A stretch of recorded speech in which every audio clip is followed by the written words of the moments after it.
اعوذ باللہ من الشیطان الرجیم بسم اللہ الرحمن الرحیم یا من ذکرہ شرفا للذاکرین یا من شکرہ فوزا للشاکرین یا من حمدہ عز للحامدین یا من طاعتہ نجات للمطیعین یا من آیاتہ برہانا للناظرین یا من کتابہ تذکرة للمتقین یا من رحمتہ قریب من المحسنین۔ الحمد للہ رب العالمین، الصلاة والسلام علی اشرف الانبیاء والمرسلین الملقب بطہ و یاسین الرسول الامجد والنبی المسدد و ابی القاسم محمد، اللہم صلی علی محمد وآل محمد وعجل فرجهم وآلہ طیبین الطاہرین المعصومین۔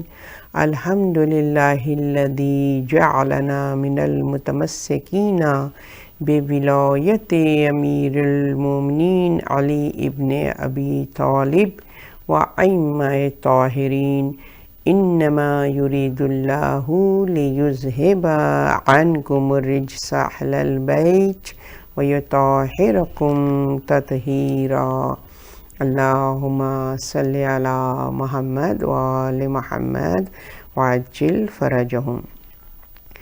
رب اشرح لی صدری ویسر لی امری واحلل عقدۃ من لسانی یفقہوا قولی۔ اما بعد فقد قال اللہ تبارک و تعالی فی القرآن المجید والفرقان الحمید۔ بسم اللہ الرحمن الرحیم۔ رضی اللہ عنہم ورضوا عنہ اولئک حزب اللہ الا ان حزب اللہ هم المفلحون۔ السلام علیکم یا صاحب عصر والزمان، السلام علیکی یا فاطمۃ الزہرا عزاداران امام حسین، السلام علیکم ورحمۃ اللہ وبرکاتہ۔ سلسلہ عزائے حسینی کا جاری اور ساری ہے۔ اللہ سبحانہ و تعالیٰ سے دعا گو ہیں کہ معبود برحق ہم کو وہ فہم عطا کر، ہم کو وہ سوچ اور سمجھ عطا کر کہ ہم اس عظیم نعمت الہی کو درک کر سکیں، اس کی اہمیت، اس کی افادیت اور جو مقصد ہے اس عزاداری کا اس کو سمجھ کر اور اس مقصد کو اپنا نصب العین بنا کر ہم اپنے آپ کو اپنے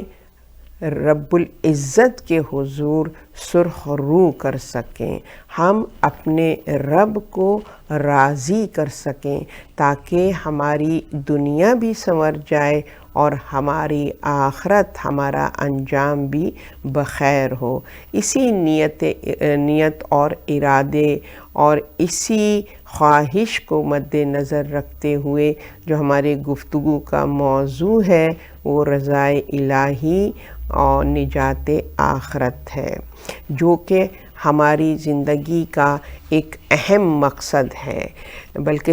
وہی مقصد ہونا چاہیے اور تمام جو مقصد ہیں وہ اس مقصد کو ہی پانے کے لیے ہم جو ہیں اس کو انجام دیں۔ تو مہم ہے اور رضائے الہی کو پانا جو کہ ہمارے لیے، ہماری بقا کے لیے، ہماری کامیابی کے لیے، ہمارے سکون اور راحت کے لیے بہت ضروری ہے کہ ہم جو ہیں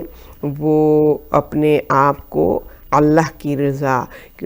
بجائے یہ کہ ہم دنیا والوں کی خوشنودی کو دیکھیں اور اس میں ہم اللہ کو ناراض کریں،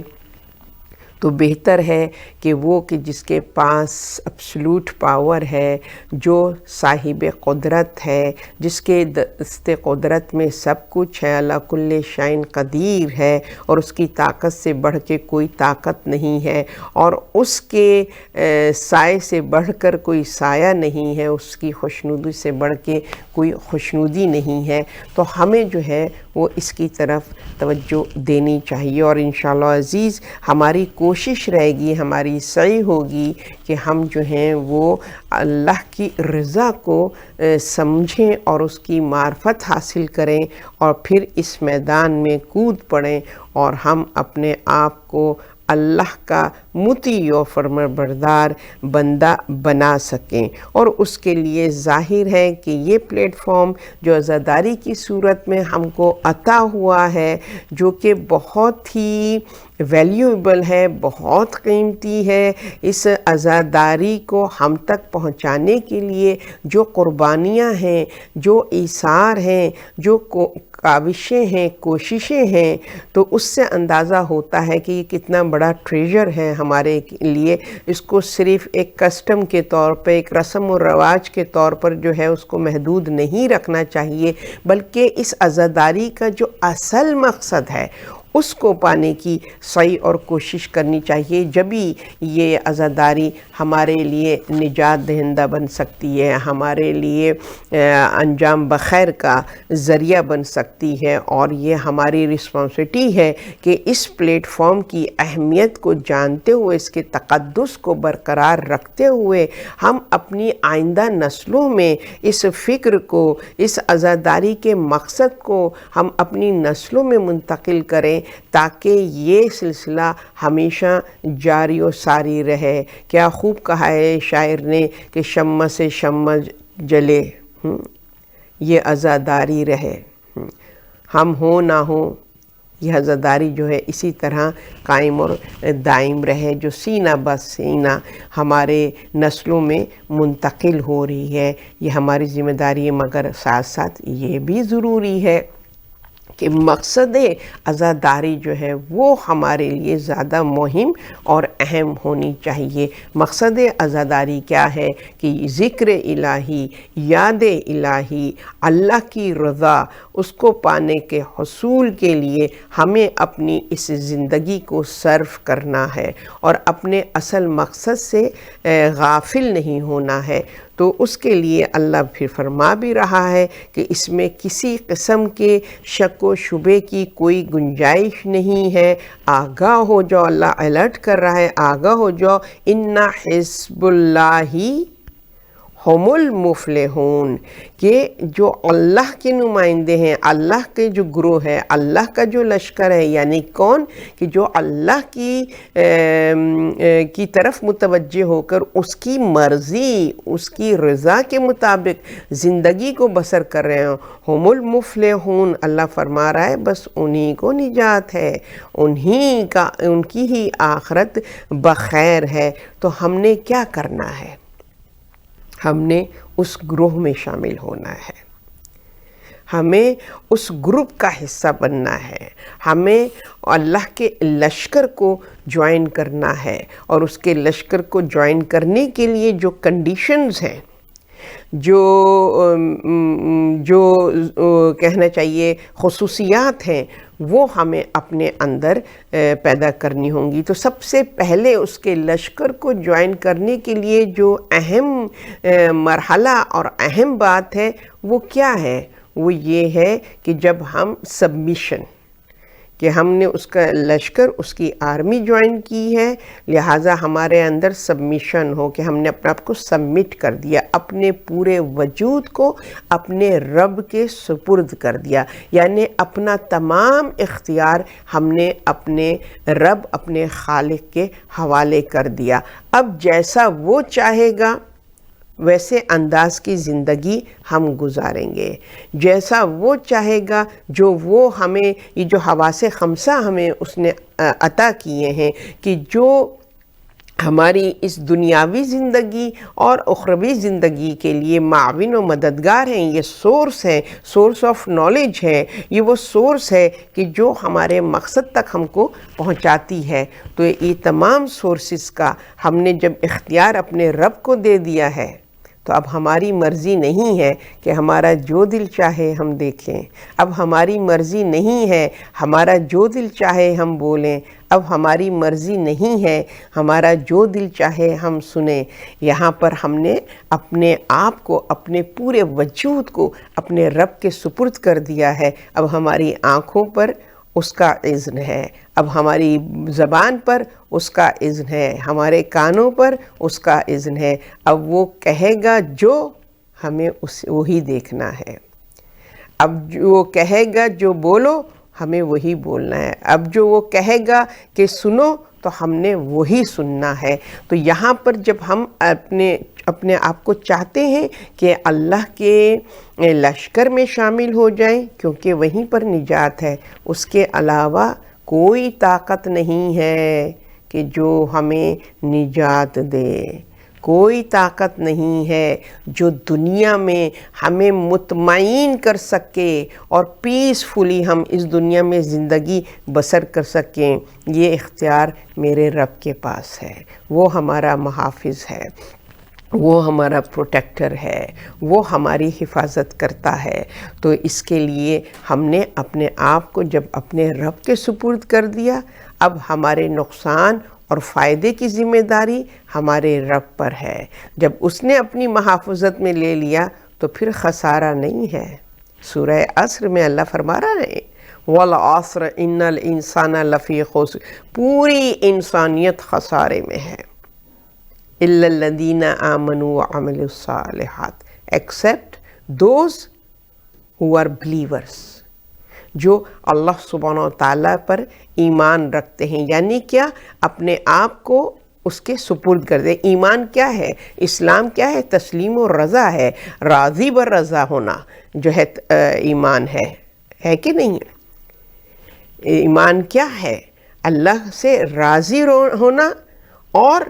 اس طریقے سے زندگی گزارنا کہ ہمارا رب بھی ہم سے راضی ہو، یہ ہے اصل ایمان۔ تو اس کے لیے اللہ فرما رہا ہے کہ پوری انسانیت خسارے میں ہے، صرف وہی محفوظ ہیں کہ جنہوں نے اپنے وجود کو اپنے رب کے سپرد کر دیا ہے، اس کے رضا پر راضی اور قانع ہیں۔ تو رضایت بہت بڑی نعمت الہی ہے، اور ہمارے لیے ہمیں محفوظ کرنے کے لیے یہ بہترین صفت ہے۔ اور اس میں کیا ہے؟ اس میں یہ ہے کہ جب ہم اپنے اللہ سبحانہ و تعالیٰ کے اپنے نفس کو اپنے رب کے سپرد کر، کیونکہ یہ نفس ہی ہے نا جو سرکشی کی طرف لے کر جاتا ہے، اگر ہم اس نفس کو اپنے رب کے سپرد کرتے ہیں تو پھر یہ نفس ہمارے اندر وہ احساس پیدا کرتا ہے ڈو اور ڈونٹس کا، جو کہ اللہ سبحانہ و تعالیٰ نے ایک پورا لائے عمل ہم کو دیا ہے کہ کیا صحیح ہے، کیا غلط ہے، کیا کرو کیا نہیں کرو۔ تو یہ نفس کی وہ کیفیت ہے کہ جب ہم اپنے آپ کو اپنے رب کے سپرد کرتے ہیں تو نفس کے اندر وہ احساس بیدار ہوتا ہے کہ کیا کرنا ہے کیا نہیں کرنا، کیا جائز ہے کیا ناجائز ہے، کیا حلال ہے کیا حرام ہے۔ یہ نفس لوامہ ہے کہ جو ہمارے اندر یہ انڈرسٹینڈنگ، یہ شعور اور یہ آگہی پیدا کرتا ہے۔ اور اس نفس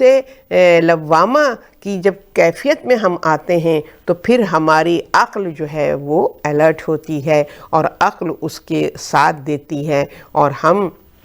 اس کے ذریعے سے جب زندگی بسر کرتے ہیں تو پھر منزل یہی نہیں ٹھہرتی ہے۔ پھر جب وہاں پر حرام محمد کو حرام سمجھتے ہیں اور حلال محمد کو حلال سمجھتے ہیں، یعنی کہ جو اللہ نے حرام کیا ہے اس کو حرام اور جو اللہ نے حلال کیا ہے اس کو حلال سمجھتے ہیں، تو پھر اب نفس جو ہے وہ صرف نفس لوامہ کی حدود تک نہیں رہتا ہے، بلکہ اس کے اندر وسعت پیدا ہوتی ہے، اس کے اندر پرواز پیدا ہوتی ہے، اس کے اندر مراتب پیدا ہوتے ہیں، وہ خوب سے خوب تر کی تلاش میں آگے بڑھتی چلی جاتی ہے، اور پھر وہاں پر وہ منزل آ جاتی ہے کہ جہاں نفس کے اندر کام، اطمینان پیدا ہو جاتا ہے۔ کیونکہ جب وہ اپنے رب کے سپرد اپنے آپ کو کر دیتا ہے تو پھر وہاں پر فکر نے دنیا نہیں رہتی ہے، فقط و فقط انسان کو فکر آخرت رہتی ہے، اور وہ اپنی بقا کے لیے جد و جہد کرتا ہے، اپنی بقا کے لیے، اپنے انجام خیر کے لیے سعی اور کوشش میں لگا رہتا ہے۔ تو اس میں ظاہر ہے کہ بہت زیادہ امپورٹنٹ ہے کہ ہم اللہ کی رضایت کو سمجھیں کہ اللہ کن کن چیزوں سے راضی ہوتا ہے، کیونکہ جب اللہ کے راضی ہونے کی طرف ہم متوجہ ہوں گے۔ کل ہم نے اپنی گفتگو کا سلسلہ اس منزل پر جو ہے وہ روکا تھا کہ اللہ کی رضا حاصل کرنے کے لیے جو سب سے پہلی صفت یا سب سے پہلا عمل ہے وہ کیا ہے؟ یاد الہی، ذکر الہی۔ اور قرآن نے بار بار ہمیں اس صفت کی طرف متوجہ کیا ہے کہ اگر تم ہر وقت یاد الہی کا کیا مطلب ہے، یعنی جس سبمیشن، تسلیم و رضا کی منزل پر جب ہم نے توحید کو قبول کیا ہے تو بس پھر اب صرف اور صرف اللہ کی سننا ہے، اللہ کے حکم پر سر تسلیم خم کرنا ہے۔ یعنی کیا؟ اپنی زندگی میں ہر لمحے ہم نے اس بات کی طرف اپنے فکر کو متوجہ رکھنا ہے کہ میرا رب مجھ سے اس معاملے میں راضی ہوگا کہ یا نہیں ہوگا۔ اس طریقے سے میرا جو بیہیویئر ہے، میری جو گفتگو ہے، میرا طریقہ زندگی ہے، میرا انسانوں کے ساتھ جو تعلق ہے، تو اس میں وہ ہمیشہ اللہ کو یاد۔ ذکر الہی کیا ہے؟ ہر وقت اس کے نیت اور ارادے میں اللہ موجود ہے، وہ حاضر ہے، ذہن اس کی یاد سے ایک لمحے بھی غافل نہیں ہے۔ اب وہ جتنے بھی دنیاوی معاملات انجام دیتا ہے تو اس میں اللہ کو شامل کرتا ہے، قربتاً الی اللہ، اللہ کے قرب کو پانے کے لیے، اللہ کی خوشنودی کو پانے کے لیے۔ والدین کے ساتھ اچھا سلوک ہے تو اللہ کی رضا ہے، اپنے عزیز و اقارب کے ساتھ احساس کا رشتہ ہے، ہمدردی کا رشتہ ہے، خیر کا رشتہ ہے تو اللہ ہم سے راضی ہے۔ ہر ایکٹ پہ ہمیں یہ دیکھنا ہے کہ ہمارا رب ہم سے راضی ہے کہ نہیں ہے۔ گفتگو ہم کر رہے ہیں تو گفتگو ہماری کسی کو ہرٹ تو نہیں کر رہی ہے، کسی کو جو ہے دکھ تو نہیں پہنچا رہی ہے۔ اب اس میں ہم نے فوراً اپنے رب کی طرف متوجہ ہونا ہے کہ یہ گفتگو جو ہے جب اللہ درمیان میں ہوتا ہے تو انسان کے اندر ادب پیدا ہوتا ہے کہ نہیں؟ کوئی بزرگ انسان، عام زندگی کی میں بات کروں کہ اگر والدین ہمارے سامنے موجود ہوں تو ہماری کیا باڈی لینگویج ہوتی ہے، ہمارا انداز گفتگو، جیسے کہ دوستوں کے ساتھ ہم کیئرفلی بات کر لیں گے، نہیں سوچیں گے سمجھیں گے، کوئی بھی بات کر لیں، مگر اگر ماں باپ سامنے بیٹھے ہیں تو اس میں پھر انسان ذرا محتاط ہوتا ہے کہ والدین کے سامنے ہم نے بیسٹ بیہیویئر اپنا رکھنا ہے، ہم نے گفتگو میں، ہم نے اپنے جیسچر میں وہ ادب، وہ رسپیکٹ رکھنی ہے۔ اور پھر جو ماں باپ سے بھی بزرگ تر ہو، جو ہم سب کا خالق ہو، جب اس کو ہم اپنے درمیان ہمہ وقت محسوس کریں گے، اس کے حاضر ہونے کو محسوس کریں گے تو پھر کیا ہے؟ پھر ظاہر ہے کہ ہمارے اندر وہ ادب پیدا ہوگا کہ اللہ سبحانہ و تعالیٰ کے سامنے ہم نے ادب کے ساتھ جو بھی دنیاوی معاملات ہیں اس میں ہم نے ادب اور آداب اور تمیز اور باؤنڈریز اور حدود جو اللہ نے قائم کی ہوئی ہیں، ہمیں ان کو فالو کرنا ہے، اس پر اپنی زندگی کو بسر کرنا ہے۔ تو ذکر الہی جو کل بھی ہماری گفتگو کا موضوع تھا اور آج بھی ہم اسی کو ریلیٹ کر کے ہم آگے بڑھیں گے کہ جب انسان کے ذہن و فکر میں اللہ موجود ہو، ذکر الہی یعنی اللہ موجود ہو، ہمہ وقت وہ ہم اس کو جو ہے وہ شہود کی منزل پر دیکھیں کہ وہ موجود ہے، تو پھر ہم جو ہیں وہ ایک ذمہ دار فرد کی صورت میں ایکٹ کریں گے، بیہیو کریں گے، لاپرواہی نہیں کریں گے، بہت ہی کانشیس ہو گئی۔ امام جعفر صادق علیہ السلام سے ہمیں روایت ملتی ہے کہ آپ فرماتے ہیں کہ اگر انسان اپنے اندر ان 3 خصوصیات کو پیدا کر لے تو وہ انسان کامل ہو جاتا ہے، یعنی اس کا ایمان جو ہے وہ کامل ہو جاتا ہے۔ 3 یہ کوالٹیز اگر اس کے اندر ہوں۔ سب سے پہلی کوالٹی کیا ہے؟ سب سے پہلی کوالٹی اس کے اندر یہ ہے کہ اللہ سبحانہ وتعالیٰ نے اس کو اختیار دیا ہے، یعنی کہ جوانی، بھرپور جوانی ہے، کہ جہاں پر وہ اپنی قدرت اور اپنی طاقت، اپنی جوانی کے زوم میں انسان جب ہوتا ہے، اس کیفیت میں وہ محتاط ہو، یعنی بے فکر نہ ہو، اپنی اس بھرپور طاقت کا غلط استعمال نہ کرے، اپنی جوانی کو کہنا چاہیے کہ ویسٹ نہ کرے، لاپرواہی اس کے اندر نہیں ہونی چاہیے، کیونکہ انسانی زندگی میں یہ سب سے یہ پیریڈ جو عمر کا یہ حصہ ہوتا ہے، جوانی کا حصہ ہوتا ہے، اس میں انسان کے پاس بھرپور طاقت ہوتی ہے، لہٰذا اس طاقت کا صحیح استعمال کرنا۔ اور اگر وہ ریلیکس ہو گیا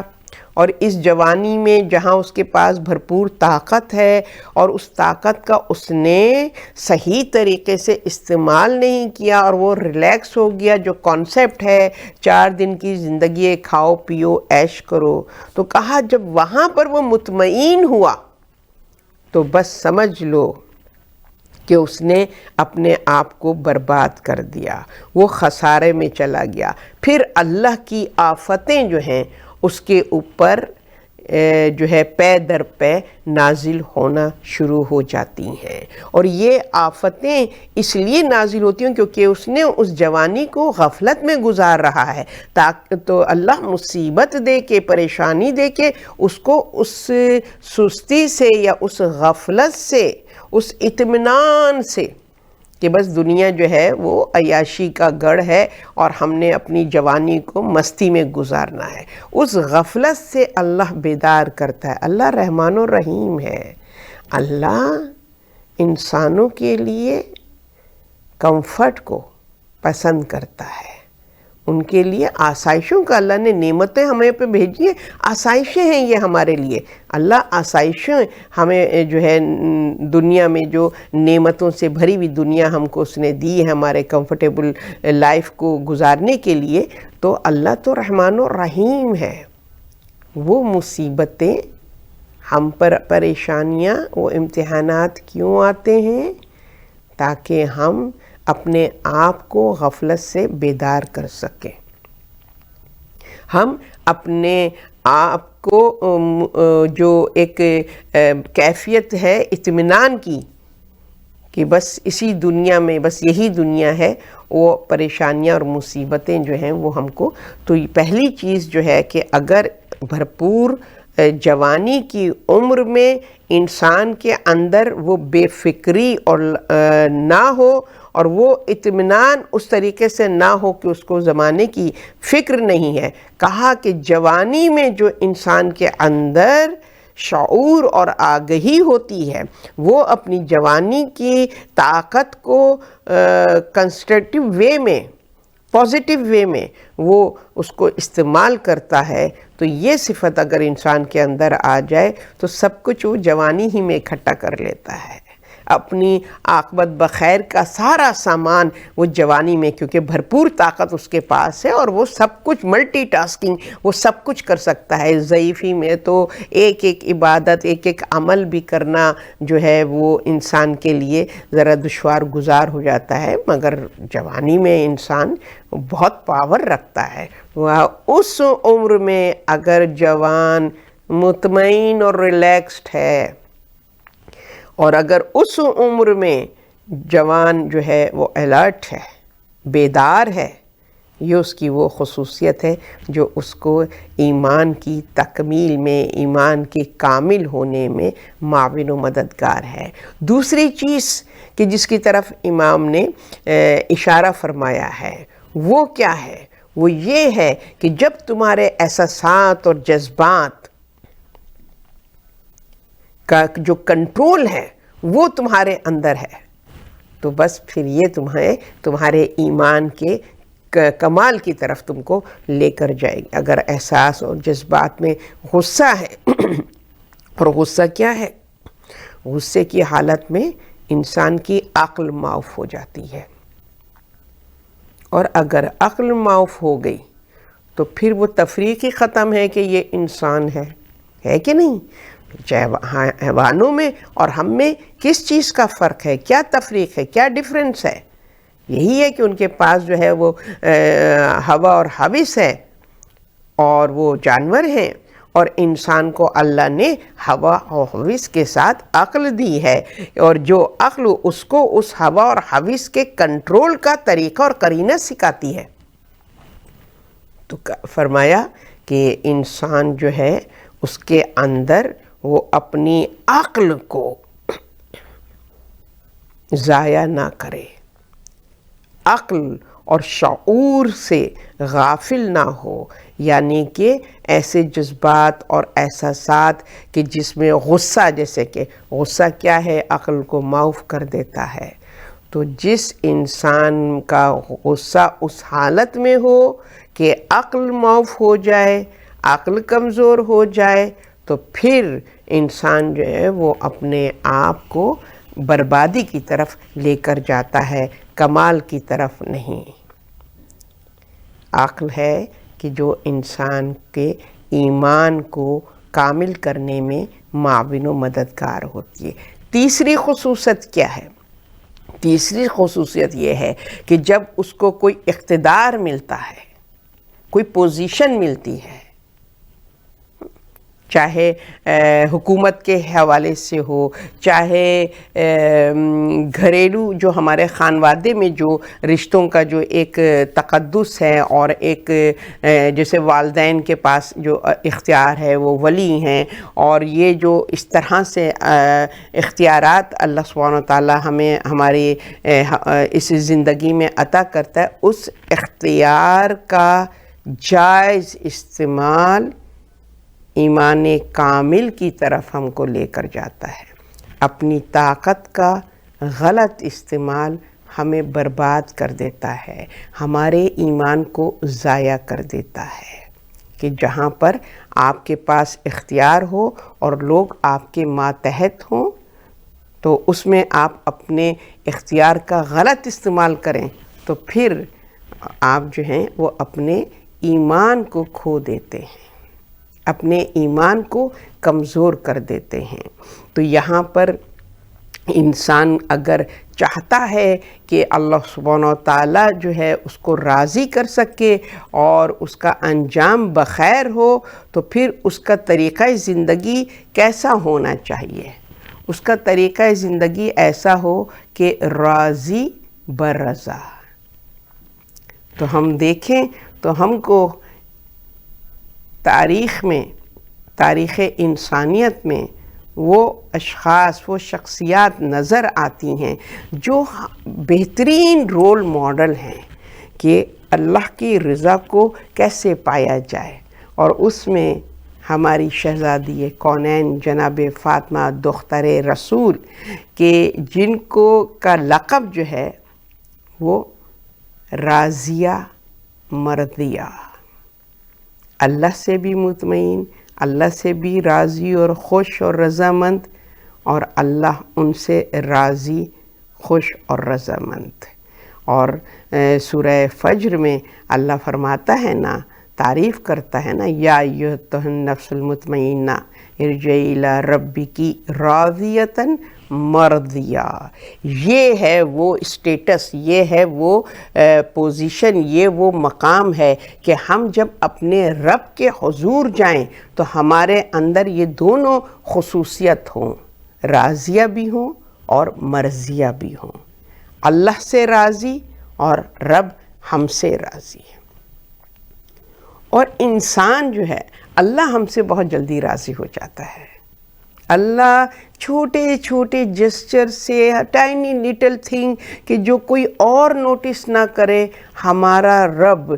جو ہے وہ ہمارے اس جسچر یا اس چھوٹے سے عمل خیر اور نیکی سے جلدی راضی ہو جاتا ہے. پرابلم تو انسان کی ہے. انسان جو ہے وہ اس کو راضی کرنا بڑا دشوار ہے، بہت مشکل ہے. اور اگر انسان راضی ہے تو سوچیں وہ کس کمال کی ہستی ہوگی کہ وہ راضی ہے اللہ کی رضا پہ. اور دختر رسول جناب فاطمہ سلام اللہ علیہا کی ہم جب شخصیت کو دیکھتے ہیں اور ان کی ہارڈشپ کو دیکھتے ہیں کہ کب سے جناب فاطمہ کی ہارڈشپ شروع ہوتی ہے، جب وہ شکم مادر میں ہوتی ہیں. اور اس دور میں کہ جہاں پر مشرکین مکہ نے آئسولیٹ کیا ہوا ہے، سارے تعلق ختم کر دیے ہیں جناب ختیجہ مادر جناب فاطمہ سلام اللہ علیہ سے، زوجہ رسول جناب ختیجہ سے جو تعلقات ختم کر دیے ہیں، وہ تنہائی اور وہ پریشانی کے ایام حضرت ختیجہ گزارتی ہیں تو ان کی مونس، ان کی ہمدرد، ان کے دکھ کو سننے والی ذات جناب فاطمہ سلام اللہ علیہا جو اپنی شکم مادر میں موجود ہیں، وہاں سے جناب فاطمہ کی ہارڈشپ شروع ہوئی ہے. اگر آپ جناب فاطمہ کی زندگی کو دیکھیے، یقین جانیے ہم لوگ کیا ہیں کہ سب کچھ اللہ نے عطا کیا، بہترین زندگی سہولیات کے ساتھ ہم گزار رہے ہیں، کوئی ایک چیز کی کمی ہو جائے زبان پر شکوہ آ جاتا ہے، فوراً ہم اپنی مصیبتوں کا، مظلومی کا رونے شروع ہو جاتے ہیں. مگر دختر رسول ہے کہ جس کی آزمائشیں شکم مادر سے شروع ہو رہی ہیں اور آخری سانس تک میری بیوی جو ہے وہ مصیبتوں اور آلام کا سامنا کر رہی ہے، یکے بعد دیگرے، پے در پے، پوری ہول لائف میں جناب فاطمہ کے اسٹرگل ہے. جناب فاطمہ کی زندگی کا جب ہم جائزہ لیتے ہیں تو پھر تعجب ہوتا ہے، حیرت ہوتی ہے، اس پر بھی راضیہ. حیرت ہوتی ہے کہ کیسے جو ہے وہ اس کیفیت میں آپ جو ہیں وہ راضی ہیں، راضیہ، خوش ہونے والی. ہر وقت کوئی مایوسی نہیں ہے، کوئی شکوہ نہیں ہے، ہم وقت اپنے رب سے راضی ہیں. یہ عالم ہے کہ اللہ سبحانہ و تعالیٰ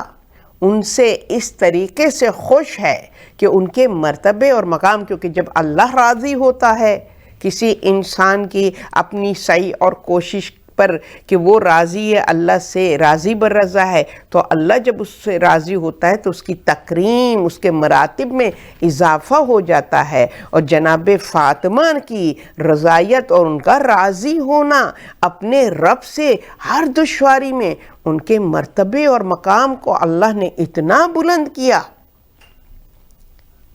کہ کائنات کا تاجدار، سید و سردار رسول خدا احمد مصطفیٰ محمد مصطفیٰ صلی اللہ علیہ وآلہ وسلم ان کے احترام میں کھڑے ہو جاتے تھے. اور نہ جانے کتنی بار رسول خدا صلی اللہ علیہ وسلم سے جناب فاطمہ کا آمنا سامنا ہوتا تھا، اور ہر بار کبھی ایسا نہیں ہوا کہ جناب فاطمہ تشریف لائیں اور رسول خدا ان کی رسپیکٹ میں، ان کے احترام میں کھڑے نہ ہوں. یہ ہرگز مت سمجھیے گا کہ یہاں پر رسول کا یہ عمل جو ہے وہ بیٹی کی محبت میں ہے. نہیں، اس وہ بیٹی فاطمہ کہ جو اللہ کی رضا پر راضی ہے، اللہ نے ان کو یہ مقام دیا ہے کہ جب وہ آئیں تو اے نبی آپ بھی احترام میں کھڑے ہو جائیں، نہ فقط کہ احترام میں کھڑے ہو جائیں. بلکہ ان کے کو جو وہ پروٹوکول ہے وہ ان کو دیا جائے۔ تو مولا رسول خدا صلی اللہ علیہ وسلم کا کیا طریقہ اور قرینہ تھا کہ جب جناب فاطمہ تشریف لاتی تھیں تو آپ کھڑے ہوتے تھے، نہ فقط کھڑے ہوتے تھے، آگے بڑھ کے وہ پروٹوکول، وہ رسپیکٹ ان کو، وہ عزت ان کو دیتے تھے۔ اب یہاں پر یہ جو پروٹوکول مل رہا ہے یہ باپ کی طرف سے نہیں ہے، یہ فخر انبیاء کی طرف سے ہے، انبیاؤں کے سردار کی طرف سے ہے، اور آگے بڑھ کر ان کو ویلکم کرتے تھے، خوش آمدید کہتے تھے، اور اس کے بعد ان کے دستے مبارک کا بوسہ دیتے تھے، اور اس کے بعد اس کو سونگھتے تھے، ان کے ہاتھ کو سونگھتے تھے، اور بی بی مسکراتی تھیں کہ بابا آپ یہ عمل کیوں کر رہے ہیں؟ تو فرماتے تھے کہ سیدہ آپ کے دستے مبارک سے جنت کی خوشبو آتی ہے، میں جنت کی خوشبو کو سونگھ رہا ہوں۔ اور پھر اس کے بعد آپ اپنی مسند پر ان کو بٹھاتے تھے، خود کھڑے ہوتے تھے اور جناب فاطمہ کو اپنے جگہ پر آپ جو ہیں وہ بٹھاتے تھے۔ یہ احترام، یہ ریسپیکٹ کیوں ہے؟ کیونکہ جناب فاطمہ ہر چیلنج پہ اپنے رب سے راضی رہی ہیں، لہٰذا ان کی اس راضی رہنے کی وجہ سے اللہ سبحانہ و تعالیٰ نے ان کو یہ عزت دی، اپنی مسند پہ بٹھا کے یہ بتانا چاہ رہے ہیں کہ میرے اس نبوت اور رسالت کی پاسدار اور محافظ اور وہ دین کہ جس کو اللہ سبحانہ تعالیٰ نے میرے ہاتھوں میں اکمل کیا ہے، تکمیل دین ہوئی ہے، یہ وہ ہستی ہے کہ جو اس دین کی محافظہ ہے، اس دین کی حفاظت کرنے والی ہے۔ لہٰذا یہ تکریم جناب فاطمہ کے لیے کیوں ہے؟ اس لیے ہے کہ یہی تو ہے جو اپنے اللہ کے پسندیدہ دین کو محفوظ بنائے گی۔ اور جناب فاطمہ کی آپ ذرا زندگی کو دیکھ لیجئے کہ بعد از رسول جناب فاطمہ ہی ہیں کہ جنہوں نے قیام فرمایا ہے، اور دین حقیقی کو، وہ دین کہ جس کو اللہ سبحانہ و تعالیٰ نے نظام ولایت میں پروٹیکشن دی ہے، محفوظ کیا ہے، تو جناب فاطمہ سلام اللہ علیہ نے اس دین کی حفاظت کے لیے قیام فرمایا ہے اور اپنی قربانیاں دی ہیں، اور تاریخ گواہ ہے کہ کون بشر ایسا تھا کہ جو جناب فاطمہ کی عظمت سے ناواقف تھا۔ اسی لیے جب کربلا کے راستے میں مظلوم کربلا جو مکے سے تشریف لا رہے ہیں اور عراق کی طرف، پہلے تو کوفہ کی طرف ان کا سفر تھا، مگر جب حضرت مسلم کی شہادت ہوئی اور وہاں سے قاصد آیا اور اس نے یہ پیغام پہنچایا کہ مسلم نے یہ کہا ہے کہ مولا سے کہو کہیں بھی چلے جائیں مگر کوفہ نہ آئیں، تو امام نے پھر رخ کیا کہ ہم جو ہیں وہ، اور اس راستے میں، اس سفر میں حور کو یزید کی طرف سے بھیجا گیا یہ کہہ کر کہ حسین کو کوفے آنے نہ دو، اور جب حر اپنے لشکر کو لے کر آیا ہے امام کا راستہ روکنے کے لیے، اور امام نے اس پر کو یہ کہا ہے کہ کوئی میرے ارادوں کو متزلزل نہیں کر سکتا، تیری جرت کہ تو نواسہ رسول کا راستہ روکے جو دین اسلام کی بقا کے لیے قیام کر رہا ہے۔ اس نے فوراً بے ادبی کی اور امام حسین کی سوار کی لگام تھام لی اور پکڑ کے کہتا ہے کہ میں آپ کو اجازت نہیں دوں گا کہ آپ جو ہیں وہ کوفے کی طرف سفر کریں۔ تو امام حسین ناقے سے اتر کے فرماتے ہیں اے حر تیری ماں تیرے غم میں روئے۔ حر کہتا ہے کہ فرزند رسول آپ نے یہ بات کہہ دی مگر میں آپ کی ماں کے لیے لب کشائی نہیں کر سکتا، کیونکہ آپ دختر رسول جناب فاطمہ سیدۃ النساء العالمین کے فرزند ہیں۔ اب آپ دیکھیں جناب فاطمہ کی حیثیت اور ان کی منزلت کہ پورا عالم ان کی شخصیت سے واقف تھا، اور یہاں پر حر کو بھی جناب فاطمہ کی عظمت نے روکا ہے کہ اس نے امام کی شان میں گستاخی نہیں کی ہے، جب امام نے فرمایا کہ اے حر تیری ماں تیرے غم میں روئے، اور پھر اس کے بعد اس کی جو کیفیت ہے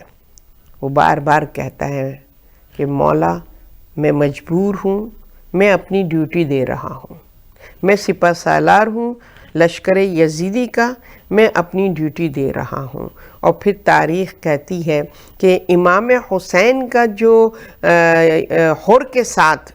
جو انٹریکشن تھا یا حر کے ساتھ جو ان کا رویہ تھا کہ جب حر کا قافلہ آیا ہے تو گرمی کی شدت سے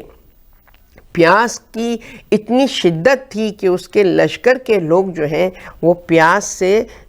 ان کے ہونٹ سوکھے تھے، حد ہے کہ جانوروں کی زبانیں بھی کھلی ہوئی تھیں، اور اس کے باوجود کہ یہ لشکر یزید کا سپہ سالار ہے، امام حسین نے حضرت عباس سے فرمایا کہ آپ ان کی تشنگی کو دور کریں، ان کو پانی پلائیں۔ یہ امام حسین کا جیسچر اور یہ امام حسین کا بیہیویئر ہے کن کے ساتھ؟ کہ جو ان کے دشمن ہیں ان کے ساتھ۔ تو یہ ساری چیزیں حر دیکھ رہا ہے۔ یہی تو ہے نا کہ اگر وقت کے امام کی معرفت ہو تو پھر انسان کبھی بھی اللہ کی نافرمانی نہ کرے۔ معرفت نہ ہونے کے سبب انسان جو ہے یہ جرت کرتا ہے، ورنہ کبھی نہ کرے۔ تو اس لیے مقدم ہے اپنے وقت کے امام کی معرفت کو حاصل کرنا۔ لہٰذا وہ دیکھ رہا ہے امام حسین کا کیا بیہیویئر ہے اس کے ساتھ۔ اور پھر اس کے بعد یہ ہوا کہ کربلا میں امام حسین وارد ہوئے، اور اس طریقے سے یک بعد دیگرے جو ہے وہ اہل حرم پر مصیبتوں کے پہاڑ ٹوٹنا شروع ہو گئے۔ اور پھر ہم دیکھتے ہیں کہ وہ وقت بھی آ گیا کہ جب شب عاشور خیام حسینی سے علاتش علاتش کی صدائیں بلند ہو رہی تھیں، اور اللہ سبحانہ و تعالیٰ کی ذکر میں جو ہے وہ اصحاب و انصار مصروف تھے۔ اور وہ کیا ذکر تھا، کس طریقے سے اللہ سبحانہ و تعالیٰ کا ذکر ہو رہا تھا کہ افواج یزیدی میں وہ دستہ کہ جو حر کی قیادت میں تھا، اور وہ حر جو کہ جس کی روح نے پلٹا کھایا ہے اور جس کا ضمیر جاگا ہے اور جس کو معرفت امام ہوئی ہے، وہ شب حر کے لیے فیصلے کی شب تھی۔ اور مولا حسین نے اسی لیے عمر سعد سے ایک شب کی مہلت مانگی تھی حجت تمام کرنے کے لیے، اور پھر اس میں حضرت حر نے صبح ہونے سے کے وقت یہ فیصلہ اور ارادہ کر لیا، رات بھر اپنے خیمے میں پریشان رہے۔ بیٹے نے پوچھا تو حر کہتے ہیں کہ مجھے اب راہ حق واضح نظر آ رہی ہے، مگر سمجھ میں نہیں آ رہا میں کیسے امام کے حضور پیش ہوں، جبکہ میں امام کے ساتھ گستاخی کر چکا ہوں، جبکہ آج امام جس سچویشن میں ہے اس میں میرا بھی حصہ ہے کہ میں امام کو اس منزل پر لے کر آیا ہوں، لہٰذا میں نادم و شرمندہ ہوں کہ میں کس صورت سے میں امام کو فیس کروں۔ تو بیٹا کہتا ہے کہ وہ کریم ہیں، وہ اللہ کے کریم نمائندے ہیں، لہٰذا آپ اپنے ارادے کو پائے تکمیل تک پہنچائیے، اور پھر حر اپنے بیٹے کے ساتھ، اپنے غلام کے ساتھ آپ حر جو ہیں وہ خیام حسینی کی طرف روانہ ہوئے ہیں۔ کس عالم میں تاریخ کہتی ہے اتنے نادم تھے، اتنے شرمندہ تھے امام حسین کے حضور جانے کے لیے کہ اپنے بیٹے سے کہا کہ میرے ہاتھوں کو باندھ دو رسی سے، کہ جیسے کہ ایک گناہ گار اپنے آقا کے حضور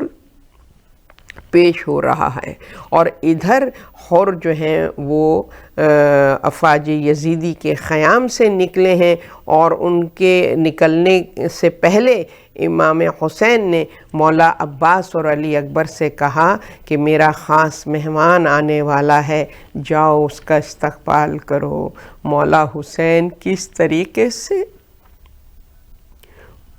ان گناہ گاروں کو ویلکم کرتے ہیں کہ جن کے اندر احساس توبہ پیدا ہو جاتی ہے۔ خدا ہمارے اندر بھی وہ احساس توبہ پیدا ہو۔ امام نے بڑی رسپیکٹ کے ساتھ استقبال کیا، اور حضرت حر جو ہیں وہ امام کے قدموں میں گر پڑے، امام نے سینے سے لگا دیا اور امام سے انہوں نے معذرت چاہی۔ امام نے فرمایا میں خوش ہوا، میری ماں تم سے راضی ہوئی۔ بس یہ سننا تھا۔ حر جذباتی ہو گئے اور کہنے لگے کہ مولا میں اس خط تک مجھ کو سکون نہیں ملے گا جب تک آپ مجھے اذن جہاد نہ دے دیں۔ بس امام نے اپنے مہمان کی اس خواہش کو پورا کیا، کہا کہ ہمارے خیموں میں پانی تو نہیں ہے، ہم تمہاری خاطر مدارات تو نہیں کر سکتے، مگر اے حر ہم تمہاری اس خواہش کو پورا کر سکتے ہیں۔ بس عزاداران امام حسین اذن جہاد ملا۔ حر نے پہلے اپنے بیٹے کو میدان میں بھیجا، اور ادھر بیٹے کو میدان میں بھیجا، اور وہاں پر مولا حسین کے پاس کھڑے حر اپنے بیٹے کے کارنامے کو دیکھ رہے ہیں، اور امام حسین جو ہیں وہ تحسین آفرین الفاظوں سے اس کو جوش دلا رہے ہیں۔ بس عزاداران حسین جب نرغہ آدھا میں پسرے حر گر گیا اور پھر زخموں سے چور وہ اپنے گھوڑے پر سنبھل نہ سکا اور زمین پر آیا ہے، تو حر بھی موجود تھے اور امام حسین بھی وہاں موجود تھے۔ اس سے پہلے کہ حر اپنے پسر کے لاشے پر پہنچتے، امام حسین پہلے پسر حر کے لاشے پر پہنچ گئے، اور کس طرح کھڑے ہو گئے کہ درمیان میں امام حسین ہیں، ایک طرف پسر حر کا لاشا ہے، دوسری طرف حر کھڑا ہے۔ امام حسین نے گھوڑے پر بیٹھے بیٹھے پسر حر کا لاشا اٹھایا اور حر سے کہا اے حر میں تمہارے بیٹے کو خیام کی طرف لے کر آتا ہوں، کیونکہ ایک باپ کے لیے بہت مشکل ہوتا ہے کہ اپنے جوان بیٹے کے لاشے کو اس ضعیفی میں دیکھے۔ کہنے کو دل چاہتا ہے مولا آپ کو یہ گوارا نہ ہوا کہ حر اپنے بیٹے کے لاشے کو تڑپتا ہوا دیکھے، آپ اس وقت کس عالم میں ہوں گے جب علی اکبر آپ کو بلا رہا ہوگا اور آپ اپنے جوان بیٹے کے لاشے پر پہنچے ہوں گے۔ اللہ لعنت اللہ وعلی قوم الظالمین۔ معبود برحق ہماری عبادت کو اپنی بارگاہ میں قبول فرما۔ معبود برحق ان آنسوؤں کو ہمارے لیے تزکیہ نفس قرار دے، ہمارے گناہان کبیرہ اور صغیرہ کو معاف فرما۔ رب اجعلنی مقیم الصلاۃ ومن ذریتی، ہم کو اور ہماری اولاد کو صوم و صلاۃ کا پابند بنا۔ پریشان حالوں کی پریشانی کو دور فرما، تمام مریضوں کو شفائے کاملہ اور عاجلہ عطا کر، مسلمانوں کو عمل صالح کرنے کی توفیق عطا کر، دشمنان اسلام کو نیست و نابود کر، جلد از جلد اپنی حجت کا ظہور فرما، اور ہم کو ان کے ناصران و مددگار میں شامل فرما۔